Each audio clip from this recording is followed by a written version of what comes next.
छत्तीसगढ़ में बसा एक नगर रतनपुर, जिसे प्राचीन काल में रत्नपुरा कहा जाता था।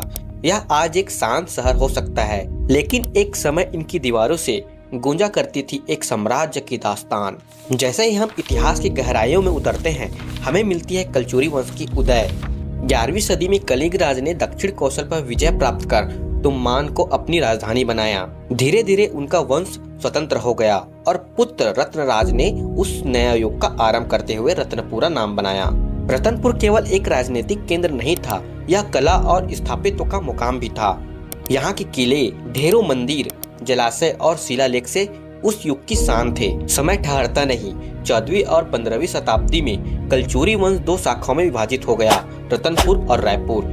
किले की दीवारों पर गणेश, लक्ष्मी, रामायण व महाभारत के उद्देश्य खुदे थे, जो इसके संस्कृति दृष्टिकोण से गहन बनाते हैं। इसके बाद 18वीं शताब्दी में मराठा भोसले वंश ने इस प्रभुत्व पर कब्जा कर लिया। सेना साहिब सुभा रघुजी भोसले के पुत्र बिम्बा जी ने छत्तीसगढ़ पर शासन किया और मार्शल और राजनीतिक रूप से महत्वपूर्ण केंद्र बना।